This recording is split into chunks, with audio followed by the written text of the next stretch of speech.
My name is Olivia Torres, and I'm 38 years old. Last Christmas Eve, my mother forced me to eat dinner on the porch in 30-degree weather, while my family celebrated inside, toasting to my failures with champagne that cost more than my weekly salary. She said I was too poor to sit at her table, that my janitor uniform might contaminate the other guests. But when a $100 million Powerball ticket fell from my torn pocket onto her Italian marble floor, she dove for it like her life depended on it, claiming it was hers because it touched her property. The sound she made when she discovered I'd already cashed it 3 weeks earlier and donated $90 million to charity is something I'll never forget. Before we continue, please take a moment to like and subscribe, but only if you genuinely enjoy this story. I'd love to know where you're watching from and what time it is in your corner of the world. This is the story of how poverty taught me something that $100 million confirmed. Money doesn't change people. It just reveals who they really are. 5 years ago, I was CEO of a tech startup called Next Gen Solutions. We developed software for small businesses, and I'd invested everything, my savings, my 401k, even borrowed against my condo. When the company collapsed after a major client defaulted, I lost $500,000 overnight. The bankruptcy papers were signed in the same building where I now mop floors every night from 6 p.m. to 2 a.m. Yes, I'm a janitor in my own former office building. Every evening, I push my cart past the corner suite on the 15th floor, Suite 1520, where I once made decisions that affected 40 employees. Now I empty the trash cans of executives half my age who don't even look up when I enter. The nameplate on that door reads, Harrison Tech Ventures now, but I still remember when it said, Olivia Torres, Chief Executive Officer. My mother, Margaret, never let me forget this fall from grace. You had everything, she'd say at every family gathering, her voice carrying across crowded rooms, and you threw it all away on some ridiculous dream. She'd turn to whoever was listening, cousins, aunts, family friends, and add, thank God Daniel has a better head for business. Daniel, my younger brother who's failed at 6 different ventures and currently owes $300,000 to various creditors, including some particularly unforgiving ones who call at all hours. But in Mother's eyes, he's still the golden child who just needs one more chance to prove himself. The difference between us? He never fell from anywhere because he never climbed in the first place.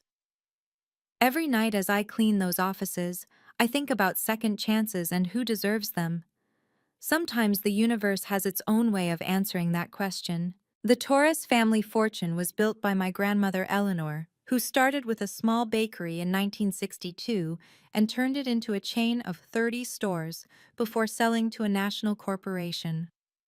My mother Margaret rode those coattails her entire career, landing a position as regional bank director purely through family connections. She retired at 60 with a full pension and a $2 million house in Westchester, the one she inherited from my grandfather, not earned herself. The house itself is a monument to inherited wealth. 7 bedrooms, Italian marble imported in the 70s, a swimming pool that hasn't been used in a decade. Every Christmas, she fills it with relatives who come to pay homage and jockey for position in her will. She's made it clear she has $5 million to leave behind, though Grandma Eleanor, still sharp at 85, controls the real family fortune, an estate worth nearly $20 million that Margaret assumes will pass to her eventually. Just last week, Daniel called me at 2 a.m., drunk and desperate. Sis, I need 50 grand by Friday or they're going to break my legs. Mom already gave me some, but I need more. I could hear slot machines in the background. When I told him I didn't have it, he laughed bitterly. Right, the janitor sister. I forgot. Maybe you can mop up my blood when they're done with me. The next morning, Mother called to berate me for refusing to help family. She'd given him another $50,000 from her retirement account, his 8th loan this year. At least Daniel tries, she said. He takes risks. You just gave up. I said nothing. I'd learned long ago that defending myself only gave her more ammunition. 3 weeks before Christmas, I was cleaning the executive bathroom on the 15th floor when I found a crumpled dollar bill behind the toilet. Most people would have thrown it away. It was damp and disgusting. But minimum wage teaches you that every dollar counts. I smoothed it out, dried it with paper towels, and decided to buy a Powerball ticket on my way home. The jackpot was at $100 million. Why not? I bought the ticket at the same bodega where I get my coffee every morning at 5 a.m. before my shift. Sam, the owner, joked as he printed it, "When you win, don't forget us little people." We both laughed. He didn't know I was one of the little people now. 3 days later, alone in the janitor's supply closet that serves as my break room, I checked the numbers on my phone. Then I checked them again and again. I sat on an overturned bucket surrounded by mops and industrial bleach, staring at the screen for 20 minutes. The numbers didn't change. 6 numbers, all matching. $100 million. My first instinct wasn't joy, it was fear. Fear that someone would find out. Fear that it wasn't real. Fear that somehow, even this would be taken from me. I folded the ticket carefully, placed it in a Ziploc bag, and hid it inside my work boot. For 3 days, I carried $100 million in my shoe while mopping floors. On the 4th day, I called in sick and drove to the Lottery Commission in Albany, alone. I filled out the paperwork with hands that wouldn't stop shaking. The clerk, a middle-aged woman named Patricia, smiled kindly. "Honey, you need to get a lawyer before you sign anything else." She was right. I needed a plan. The lawyer's name was Maria Santos, recommended by Patricia at the Lottery Commission. Her office was in the same building where I used to work, 2 floors above my old suite. As I sat in her leather chair, she explained my options: lump sum versus annuity, tax implications, and most importantly, how to claim the prize quietly. "I want to set up a trust," I told her. "An irrevocable charitable trust for $90 million of the after-tax amount." She raised an eyebrow. "That's generous. You'll only have about $10 million left for yourself after taxes in the donation." "It's enough," I said. "The foundation will help women who've failed at business get second chances. Real support, not just motivational speeches." As she drew up the papers, I made another request. "I need a photocopy of the original ticket. A good one." Maria understood immediately. "Planning something?" "Just a family Christmas dinner." Over the next 2 weeks, I executed everything quietly. The ticket was validated, the money transferred, the Second Chances Foundation established with me as director. I even bought back my old building through a shell company, though no one would know until after the holidays. Then I went shopping, but not for what you'd expect. At Goodwill, I found the perfect outfit: a pilled sweater that might have been burgundy once, polyester pants with a subtle stain on the knee, and shoes with separated soles. I looked at myself in the thrift store mirror and smiled. Perfect. The morning of Christmas Eve, I tucked the photocopied ticket into the pocket of that old sweater. The real ticket was already with the Lottery Commission, processed and paid. But Margaret didn't need to know that. Not yet. I arrived at Mother's house at 4 p.m. sharp on Christmas Eve, parking my 10-year-old Honda behind Daniel's new Mercedes S-Class, the one Mother had co-signed for last month. Through the tall windows, I could see the family already gathered. 30 relatives in their holiday finest, champagne flutes catching the light from the crystal chandelier. My cousin Jennifer spotted me first as I walked up the circular driveway.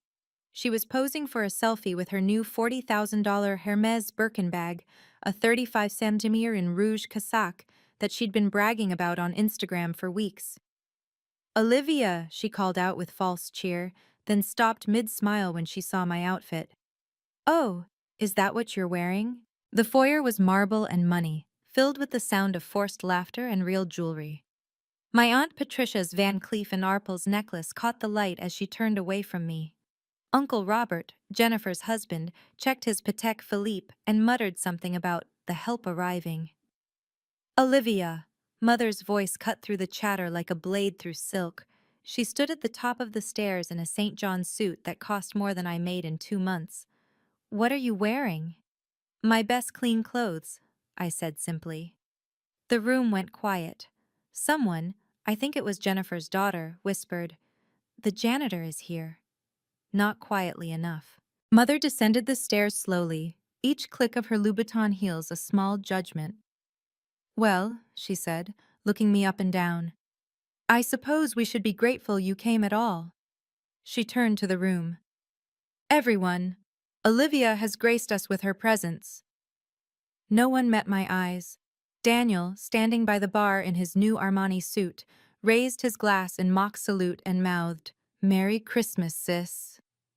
The dining room was set for 31 people, but there were only 30 chairs. Mother had used the Waterford crystal and the Francis Worcester silver, place settings worth $500 each, inherited from Grandma Eleanor. Every seat had a hand-calligraphed place card. Mine was nowhere to be seen.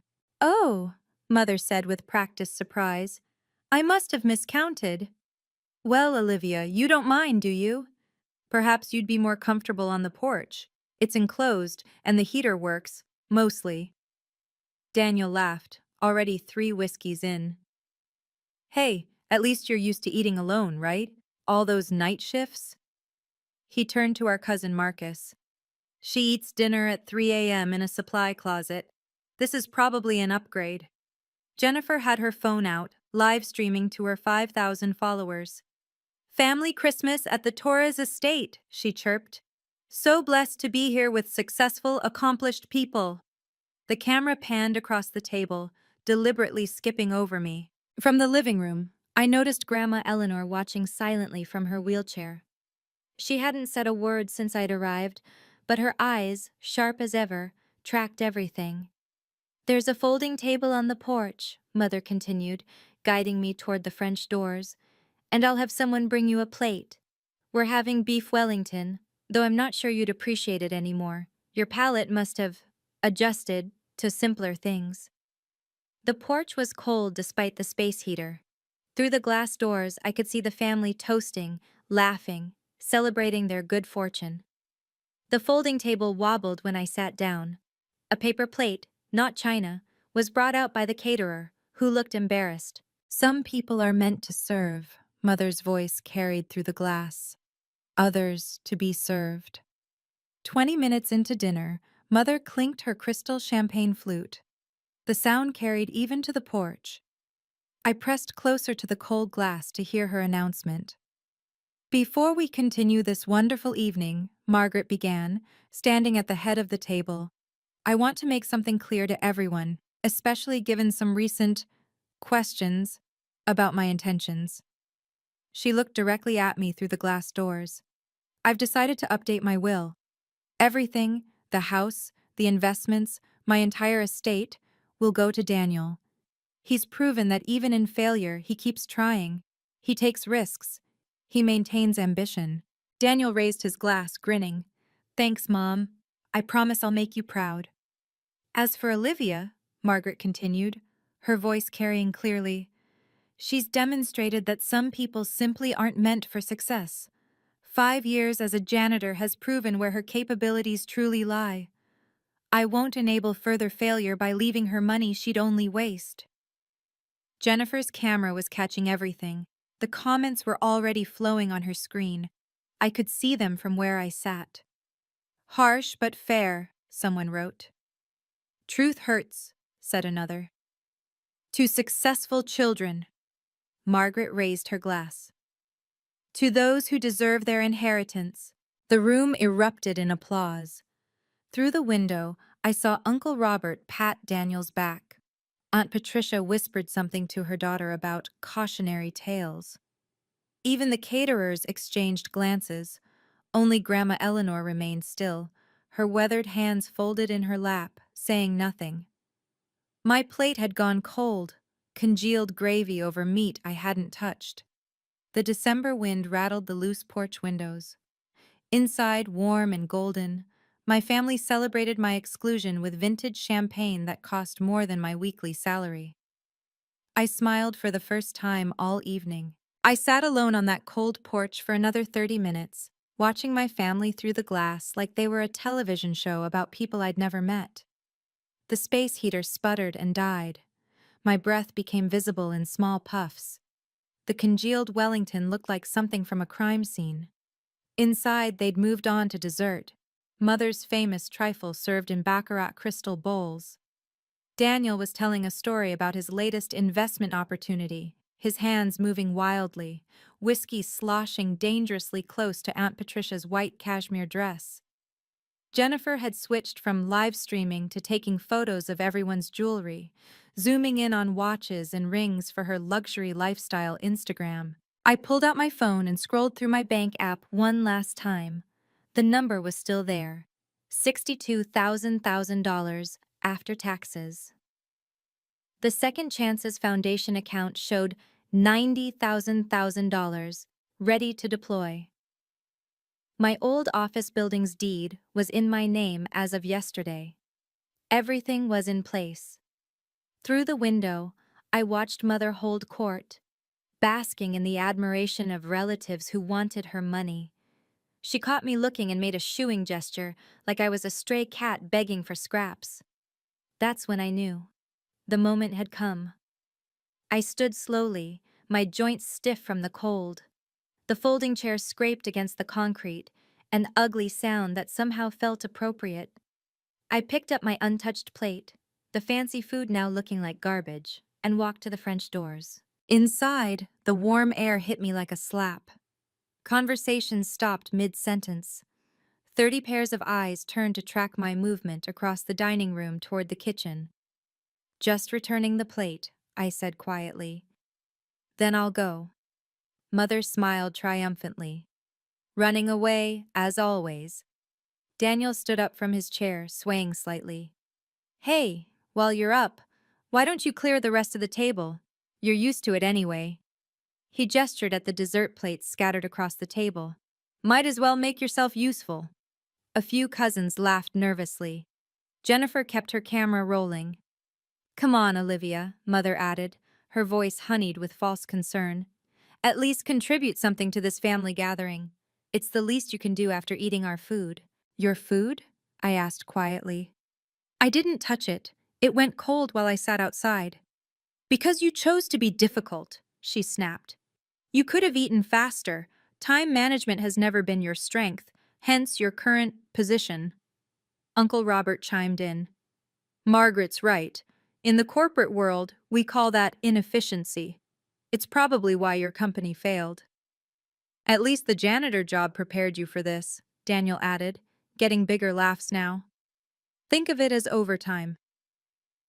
I stood in the middle of their dining room, in my Goodwill clothes, surrounded by Waterford and Francis Way silver, while my millionaire relatives laughed at the joke I'd become.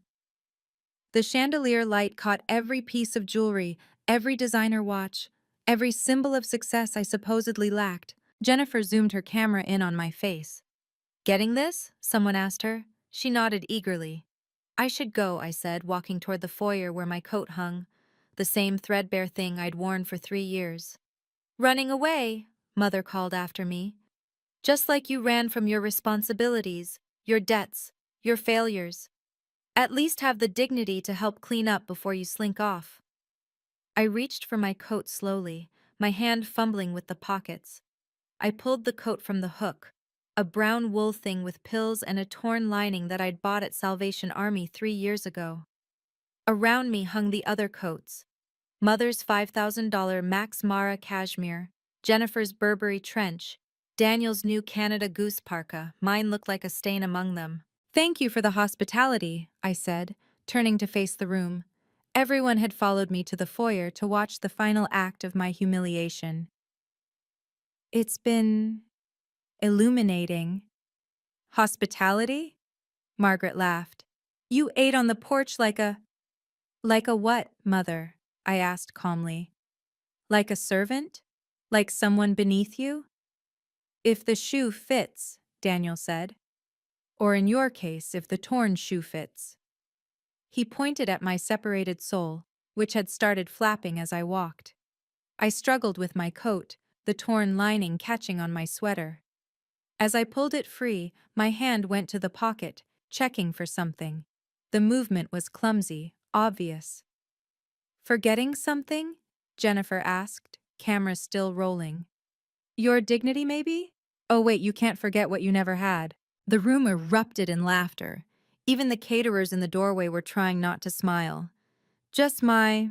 I fumbled more with the pocket. Never mind. This is exactly your problem, Mother said, stepping closer. Disorganized, fumbling, always losing things. No wonder you lost a whole company. I turned toward the door, then stopped. My hand went to my pocket again, patting it, then digging deeper. My expression changed to confusion, then worry. What now? Mother asked, exasperated. Lost your car keys? Though I don't know why you still have that embarrassment of a Honda. No, I pulled my pocket inside out. The lottery ticket fluttered to the marble floor like a dying butterfly. It landed face up, the Powerball logo clearly visible, along with the printed numbers and the date from 3 weeks ago. For a moment, nobody moved. Then Margaret's eyes locked onto the paper, and I watched her pupils dilate as she read the jackpot amount printed at the bottom. $100 million. Jackpot. What? She started, then dropped to her knees faster than I'd ever seen her move.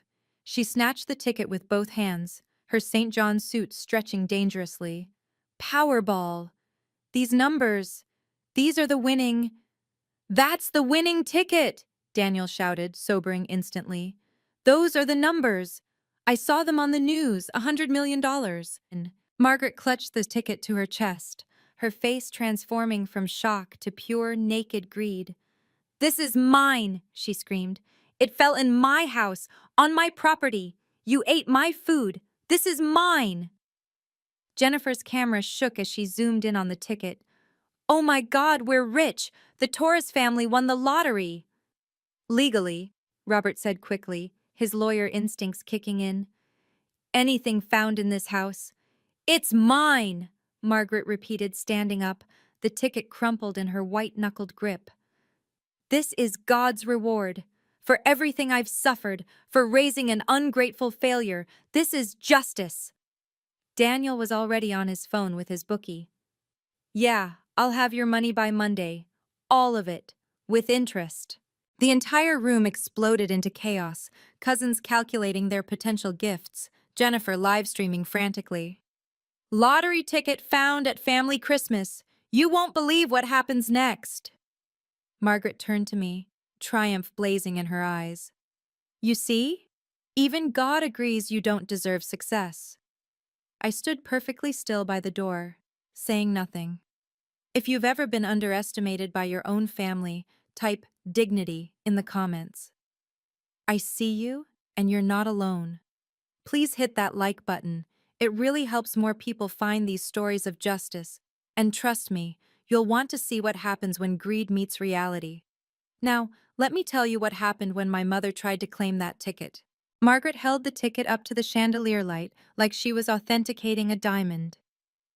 $100 million, she whispered reverently, then louder. $100 million. $30 million goes to my debts, Daniel said immediately, already calculating. Then we buy that compound in the Hamptons. The rest we invest. We? Margaret cut him off. This is mine, Daniel. But don't worry, sweetheart. Mommy will take care of you. $30 million for your debts, yes. $20 million for a new house for me, something befitting our new status. Jennifer was reading comments on her live stream. Someone says to check if it's real. Someone else is asking why Olivia had it. She looked up at me. Why did you have the winning ticket? I bought it, I said simply. With what money? Daniel laughed. You make minimum wage. $1 I found cleaning toilets, I replied. The room exploded in laughter again. How poetic, Mother exclaimed. Toilet money. But you found that dollar in my son's building, during work hours, I'm sure. That makes it company property, which means... Which means nothing, Robert interrupted, his legal mind working. But the ticket was abandoned in this house. Olivia clearly dropped it and left it behind. In legal terms, that's abandonment of property. The homeowner has salvage rights. Exactly. Margaret clutched the ticket tighter. God meant for me to have this. Why else would she drop it here? It's divine intervention. She pulled out her phone with shaking hands. I'm calling the lottery commission right now. We're claiming this immediately. Put it on speaker, Jennifer shouted. This is going viral. We're at 50,000 viewers. Everyone crowded closer as Margaret dialed. Robert had already pulled up lottery law on his phone.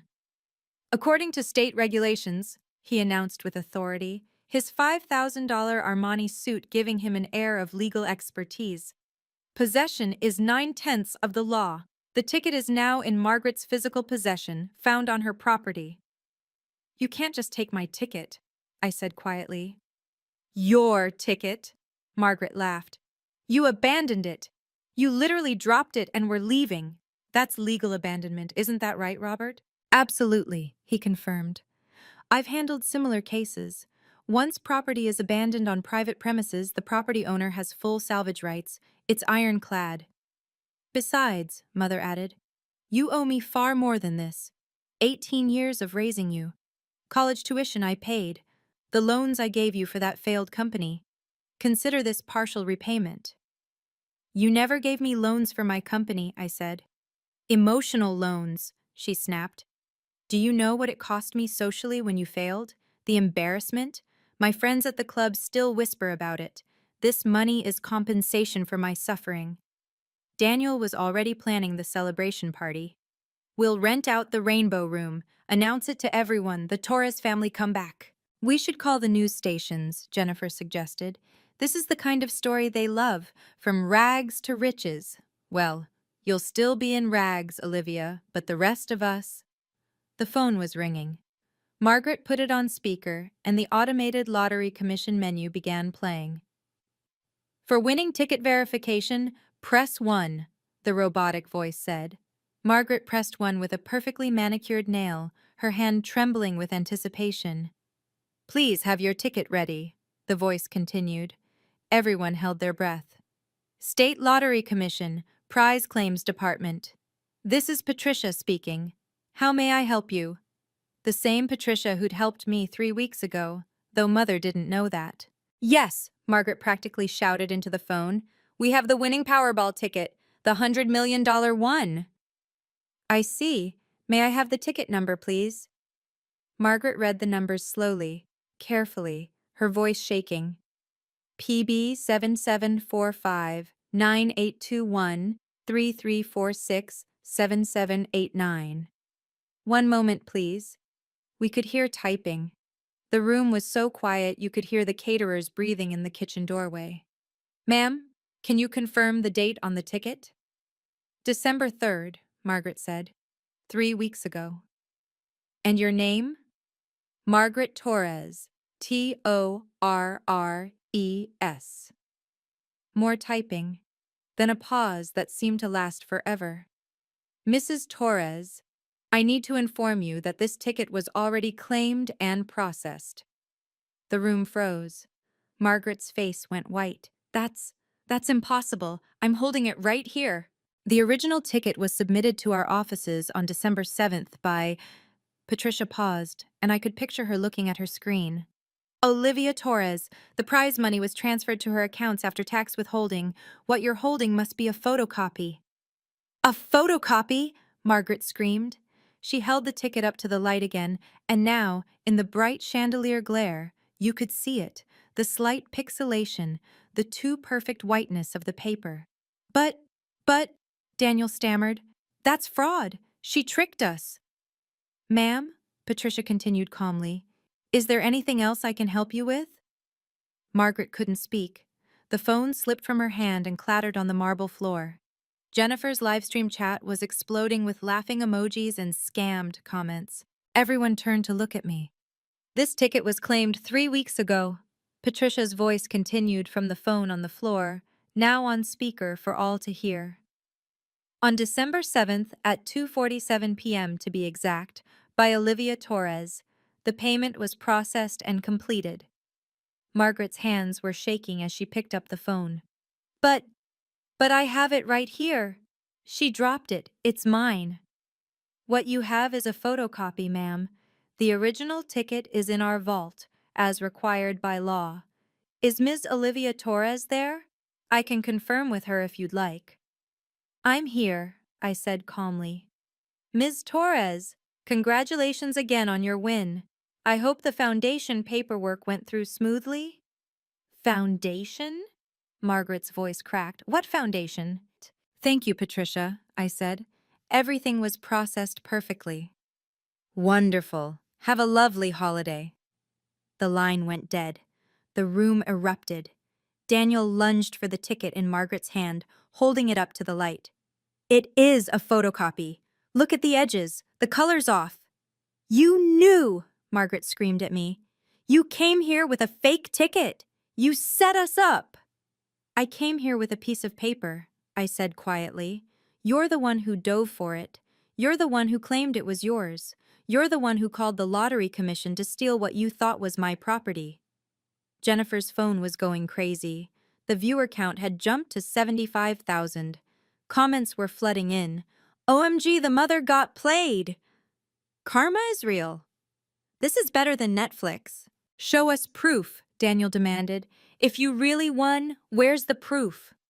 I reached into my other pocket, the one I hadn't fumbled with, and pulled out a folded document.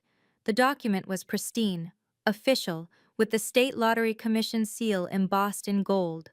I unfolded it slowly, letting everyone see the header. Official prize claim receipt. This is my receipt, I said, holding it up. Notarized, witnessed, and signed by 3 state officials. December 7th, 2:47 p.m. Prize amount, $100 million. Lump sum payment selected, $62 million after federal and state taxes. Robert snatched it from my hands, his lawyer eyes scanning every line. His face went pale. This is real.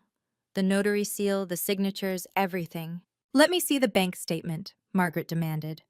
I pulled out my phone, logged into my account, and turned the screen toward them. The balance showed 62,847,293.45. Margaret's knees buckled. Daniel caught her, but he was staring at the phone screen in horror. But wait, I said, pulling out another document. There's more. The second paper was even more official-looking. Irrevocable Charitable Trust Establishment. What is that? Jennifer whispered, her camera shaking.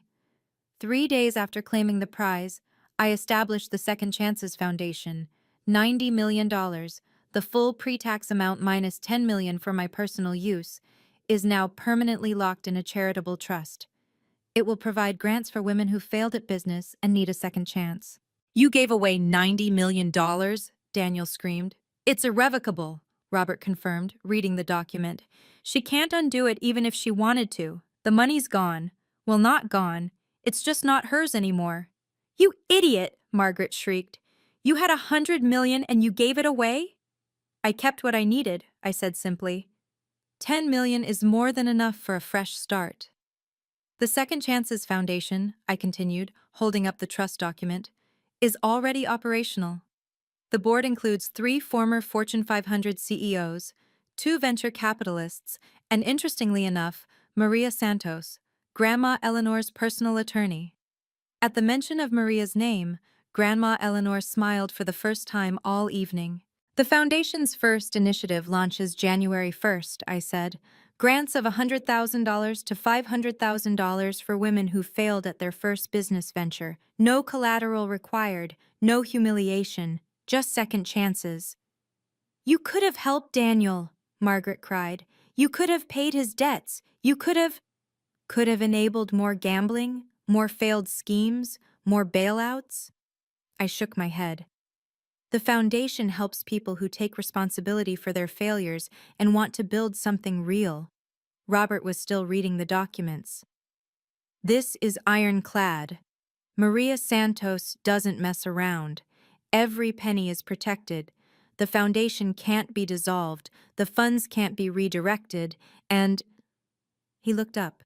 You've named yourself as paid director, salary of $200,000 a year. A janitor's salary didn't suit me anymore, I said. Jennifer's live stream was going insane. The viewer count hit 100,000. Best Christmas ever! The mom's face! This is legendary! But there's one more thing, I said, pulling out a final document. This is a deed transfer. As of yesterday, I own the Meridian office building on Fifth Avenue. Daniel's jaw dropped. That's where you work. Where you're a janitor. Was a janitor, I corrected. It's where my old company was based. Suite 1520 is being renovated as we speak. The Second Chances Foundation will operate from there starting January 2nd. Margaret was hyperventilating. You planned all of this. I've seen enough. Everyone turned. Grandma Eleanor was standing, from her wheelchair, using her cane but fully upright. The room gasped collectively. Mother, Margaret exclaimed. You can walk? I've always been able to walk, Margaret.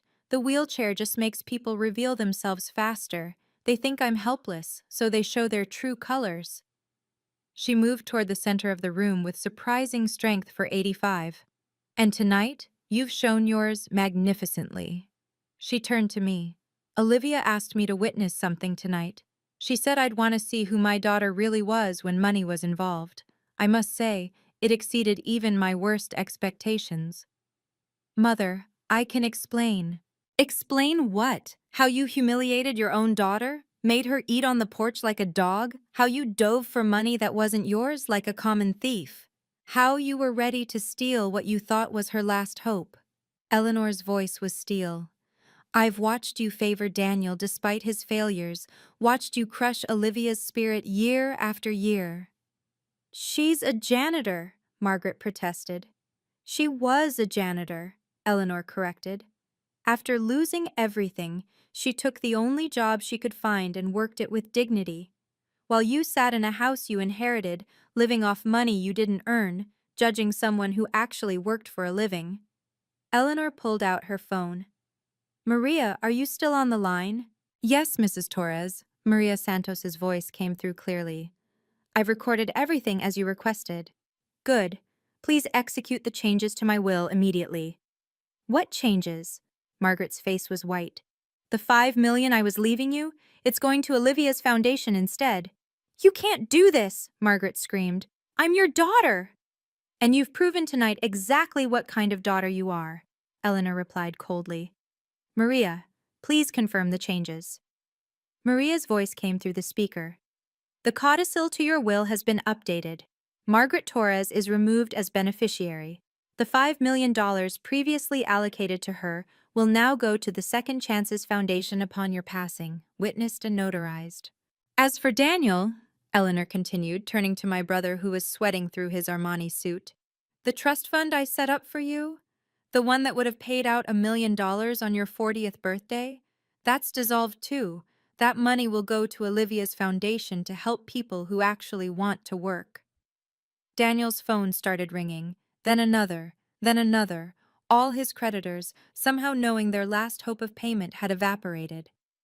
This is insane, Robert protested. You can't just disinherit family. I can, and I have, Eleanor said. I've left provisions for the grandchildren who've shown character. Jennifer, your daughter who whispered about the janitor? Nothing. Marcus who laughed at Olivia's shoes? Nothing. But Olivia who worked with dignity when she had nothing? She doesn't need my money anymore, but she has my respect. The room was in chaos. Jennifer's live stream showed 150,000 viewers now. The comments were brutal. Grandma for president! The mother got destroyed! This is the best karma I've ever seen! Furthermore, Eleanor announced, Margaret, you have 60 days to vacate my house. Your house? Margaret shrieked. You thought you inherited it from your father, but it was always in my name. I let you live here, but after tonight, you're no longer welcome. Jennifer's phone was practically smoking from the activity. We're trending, she gasped. #1 on Twitter. Grandma Justice is the top hashtag. The comments were scrolling so fast they were unreadable, but certain phrases kept appearing. Karma. The mom deserved it. Toxic family exposed. That grandmother is savage. Daniel's phone wouldn't stop ringing. He was declining call after call, but they kept coming. They know, he said, panicked. Somehow they all know I'm not getting any inheritance. Because I told them, Eleanor said calmly. I called your major creditors this afternoon, wanted them to know the well was dry. Amazing how fast word travels in certain circles. You set us up! Margaret screamed at both Eleanor and me. You planned this together. I planned nothing, Eleanor replied. I simply asked to observe my family on Christmas. Olivia suggested I might find it educational. She was right. Uncle Robert was backing toward the door. We should go, Jennifer. We shouldn't be here. But Jennifer couldn't stop filming. 200,000 viewers. This is insane. People are sharing it everywhere. CNN just requested permission to use the footage. Aunt Patricia was already at the coat closet grabbing her fur. Other relatives were following, rats fleeing a sinking ship. Within minutes, half the room had emptied. Cowards, Margaret shouted after them. You were happy to eat my food, drink my champagne. Your food? Eleanor asked. Paid for with my money. Your champagne? Charged to my credit card. Even tonight's caterers? I paid them directly. You own nothing, Margaret. You never have. Daniel's phone rang again. This time he answered. We could all hear the voice on the other end. You have 48 hours to pay, or we start breaking things. Margaret fell to her knees, still clutching the worthless photocopy. Her perfect makeup was running in black streaks down her face. Olivia, please, I'm your mother. Yes, I said quietly. You are. I raised you, I fed you, I clothed you. With Grandma's money, I pointed out. But I loved you. Did you, when you made me eat on the porch? When you called me a failure in front of everyone? When you announced I wasn't worthy of inheritance? Was that love? She crawled forward, actually crawled, grabbing at my torn shoes. I was trying to motivate you. Tough love. I wanted you to succeed. No, I said, stepping back. You wanted me to fail so you could feel superior. Well, congratulations. I did fail. I lost everything. And in losing everything, I found out who really cared about me. Family helps family, she sobbed. Family doesn't humiliate family. Family doesn't make family eat alone in the cold. Family doesn't steal from family, which is what you tried to do with that ticket. But you have millions, you could save us. Daniel needs help, I'll lose the house. It's not your house, Eleanor reminded her. It never was. Olivia, please, Margaret wailed. Just give Daniel something. $1 million, even $500,000. He'll die if he can't pay. He can get a job, I said. I hear there's an opening for a janitor at the Meridian building. Night shift, minimum wage, but honest work. Daniel made a choking sound. I'd rather die. That's your choice, I said. But I worked that job for 5 years. It taught me humility, something you both desperately need to learn. I stood in the center of my mother's foyer, my grandmother's foyer, surrounded by the wreckage of my family's greed. The marble floor was littered with champagne glasses, the worthless lottery ticket, and what was left of Margaret's dignity. You want to know what I learned as a janitor? I asked the room. I learned that money doesn't buy self-respect, but it does reveal character. Tonight, you've all shown me yours. I looked at each remaining relative. Uncle Robert, you were ready to use your legal knowledge to steal from me. Aunt Patricia, you whispered about me like I wasn't human. Jennifer, you broadcast my humiliation for likes and follows. But you got rich, Jennifer protested. This worked out for you. I was already rich when I walked in here, I said. But I wanted to see if any of you would treat me with kindness when you thought I had nothing. Not one of you did. Not even my own mother. I turned back to Margaret. The 10 million I kept? It's not for luxury, it's for a new start. A house that I earned, a car that I bought, a life that's mine, and you'll never be part of it. You're cruel, Margaret spat. Heartless. No, I said. I'm free. For the first time in my life, I'm free of your judgment, your conditions, your twisted version of love. That's worth more than $100 million. I looked at Eleanor. Thank you, Grandma, for seeing me when no one else did. You saw yourself, dear, she replied. I just witnessed it. I headed for the door, past the coats, past the shame, past everything that had held me down for 38 years. At the door, I turned back one last time. The foyer looked like a battlefield. Margaret on her knees, Daniel frantically texting his creditors, Jennifer still filming but crying now, realizing she'd been on the wrong side of history. I reached for my shabby coat, then stopped. You know what? Keep it. A reminder of what you thought I was worth. I pulled off the threadbare sweater, revealing what I'd worn underneath. A simple but elegant black cashmere dress. Designer, understated, worth more than everything Jennifer was wearing combined. You never even noticed, I said. You saw what you wanted to see. A failure. A janitor. Someone beneath you. From my purse, which they hadn't noticed was a $30,000 Hermes Kelly bag in noir, I pulled out a car fob. Not for the 10-year-old Honda. For the Tesla Model S that had been waiting around the corner, my driver keeping it warm. Merry Christmas, I said to the room. You got exactly what you deserve. Each other. I walked out into the December night. Snow was falling, soft and clean. My driver, James, was standing by the Tesla. How did it go, Ms. Torres? He asked. Exactly as expected, I said. They showed me who they are. As we pulled away, I saw through the rear window Margaret running out onto the lawn, still clutching the fake ticket, screaming something I couldn't hear. Daniel beside her, on his knees in the snow. Jennifer filming it all, probably hoping to salvage some sympathy from her audience. My phone buzzed. A text from Eleanor.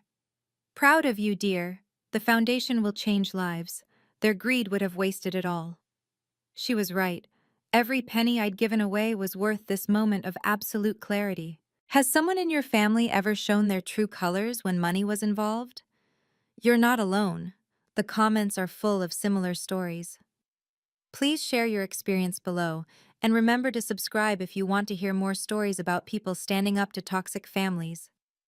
Now let me tell you what happened in the days and months that followed. The aftermath was swift and brutal. Within an hour, Jennifer's live stream had been screen recorded and shared across every platform. Lottery karma became the #1 trending topic worldwide. Margaret holding the fake ticket, diving for it like an animal, became a meme within hours. Robert tried to do damage control, claiming the video was edited, that Jennifer had been forced to film, but the internet had receipts. Jennifer's own previous videos showing her bragging about the family wealth, mocking poor relatives without naming names. Internet detectives quickly figured out she meant me. The Lottery Commission released a statement confirming that yes, the prize had been claimed by Olivia Torres on December 7th, and no, a photocopy has no value whatsoever. They added a warning about lottery scams, using Margaret as a cautionary tale without naming her directly. Everyone knew who they meant. Daniel's creditors weren't waiting. By morning, 3 men had shown up at the house, Eleanor's house, looking for him. Margaret had to call the police. The local news picked up that story too. Lottery loser's son hiding from bookies. But the best part? The caterers, the ones who'd watched me eat alone on the porch, went to the media. We felt so bad for her, one said. They treated her like she wasn't even human. Then she turned out to be worth millions and had given most of it to charity. It's like a fairy tale, but better because the villains got what they deserved. Within 48 hours, Margaret's social media had to be shut down. The comments were devastating. Her country club released a statement that she was no longer a member in good standing. Translation banned. By New Year's Eve, the video had 50 million views across all platforms. Grandma Justice merchandise was being sold on Etsy. Someone had auto-tuned Margaret's It's Mine scream into a dance remix that charted on Spotify. News outlets worldwide picked up the story. The BBC called it the Christmas comeuppance. Japanese television did a full-hour special with actors recreating the scene. Someone in Hollywood reportedly started writing a screenplay. But the real explosion came when Forbes did a piece on the Second Chances Foundation. They'd investigated and found that I'd structured it brilliantly. Every dollar was protected, the board was stellar, and the mission was clear. Applications poured in from women who'd failed at business and been written off by everyone, including their families. The first grant recipient was announced January 15th, Sarah Chen, no relation, who'd lost her tech startup in 2019 and had been driving Uber to survive. She cried during the press conference. "Someone believed in second chances," she said. "Olivia Torres knows what it's like to fall and have everyone kick you while you're down." Margaret tried to rehabilitate her image by giving an interview to a local news station. It backfired spectacularly. She claimed I'd set her up, that the whole thing was elder abuse. She was 62, and that she was the real victim. The interviewer asked her one question. "But why did you make your daughter eat on the porch?" Margaret had no answer. The interview went viral too, adding another 10 million views to her humiliation. Daniel, meanwhile, had disappeared. Some said he'd fled the state. Others said he was working at a car wash in New Jersey. Nobody knew for sure, and nobody cared enough to find out. The Second Chances Foundation officially launched from Suite 1520 of the Meridian Building, my old office now completely renovated. The irony wasn't lost on anyone. The place where I'd failed was now where others would find hope. By February, we'd given out $5 million in grants to 50 women. Each one had a story of failure, of being written off, of family members who'd kicked them when they were down. One woman, Patricia Williams, had lost her restaurant and been disowned by her parents for embarrassing the family name. We gave her $200,000.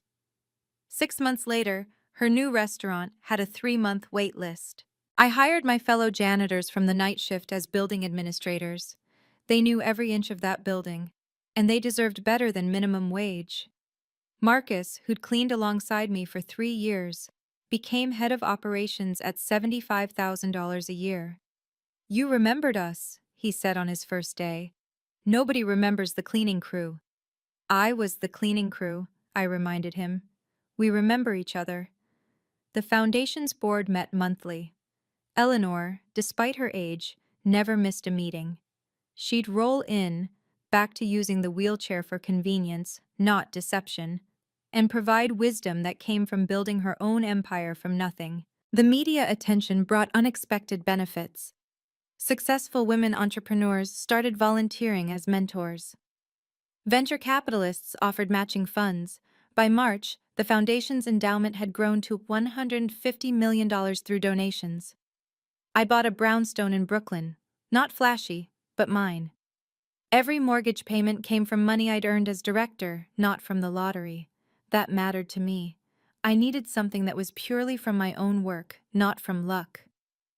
In April, I found out what happened to Daniel.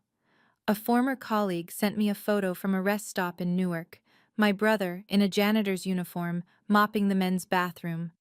The company name on his shirt was Clean Dreams, the same company that had contracted with the Meridian Building. I didn't feel satisfaction or pity, just nothing. He'd made his choices. Margaret's fall was more public. The house, Eleanor's house, was put on the market in May. She had nowhere to go. No relatives would take her in after the Christmas disaster. She ended up renting a 1-bedroom apartment in Queens, working as a cashier at a luxury goods store where she'd once shopped. The ultimate irony? The store was in the same mall where I used to eat my lunch during janitor breaks, counting pennies for a Subway sandwich. Now she was the one counting pennies, serving women who whispered about her. "Isn't that the lottery, mother?" Jennifer tried to salvage her influencer career by pivoting to redemption content. She made apology videos, talked about growth and learning from mistakes. But the internet never forgets. Her followers dropped from 50,000 to 3,000. The remaining ones only stayed for the drama, commenting things like, "Remember when you filmed your aunt eating on the porch?" Her daughter, the one who'd whispered about the janitor, reached out to me in June. She was 18, about to start college, and wanted to apologize. "I was horrible," she wrote. I learned it from my parents, but that's no excuse. I'm trying to be better. I wrote back, being better is a choice you make every day. Make good choices. She's now studying social work, wants to help homeless families. Sometimes people surprise you. 6 months after that Christmas dinner, Fortune magazine featured me on their cover. The janitor who gave away $90 million and won everything. The article detailed how the Second Chances Foundation had already helped 150 women restart their careers, creating over 500 jobs in the process. I did the interview in Suite 1520, sitting at the same desk where I'd once signed my company's bankruptcy papers. The reporter asked if I ever regretted giving away so much money.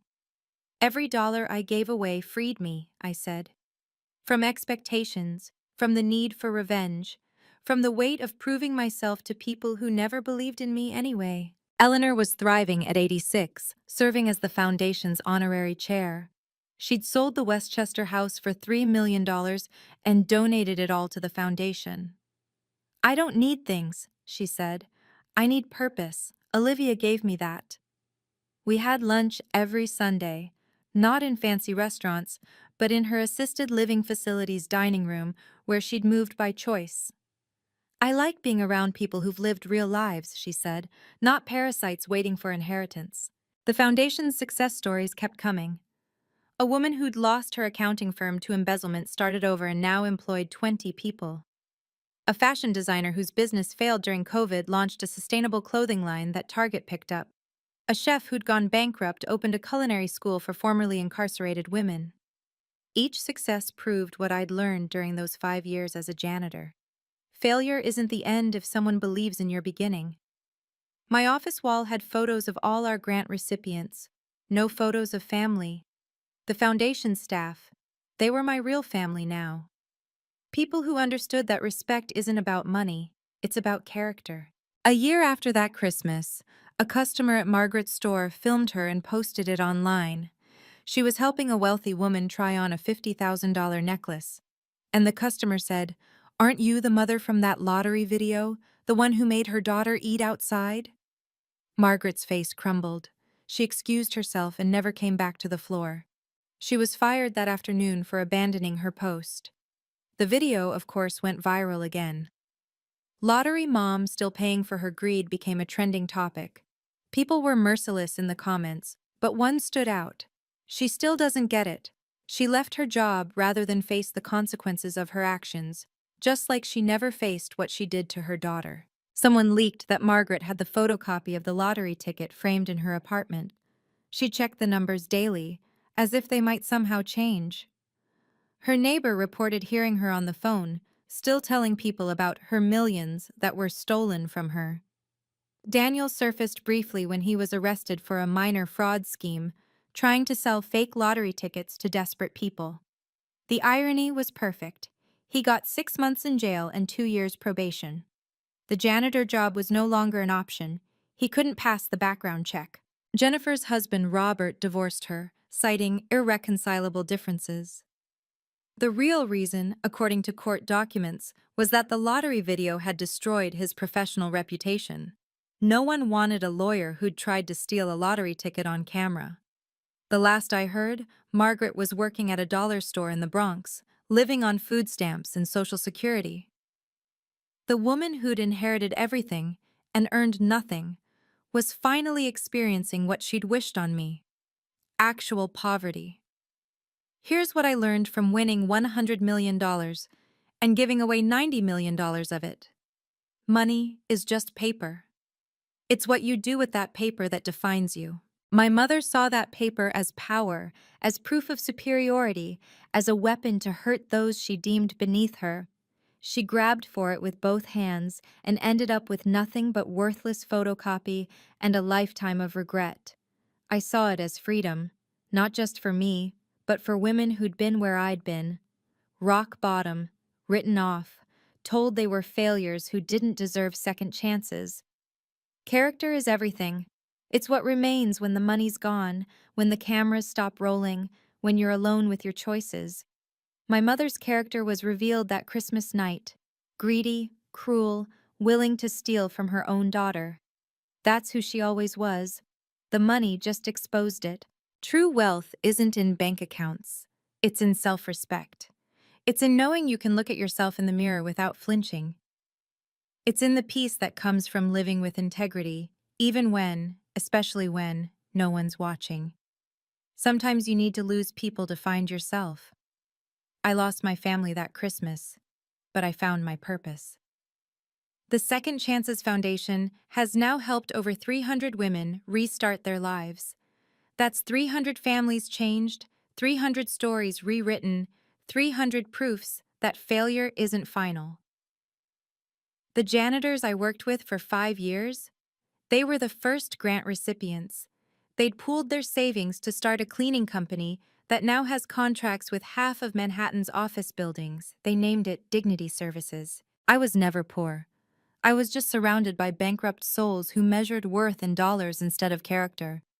Now I'm free of them, and that freedom is priceless. Thank you for watching my story. If you've ever been judged by your bank account instead of your character, you're not alone. Please subscribe and hit the notification bell for more stories of underdogs who refused to stay down. Share this with someone who needs to remember their worth isn't measured in dollars. What would you have done with the $100 million?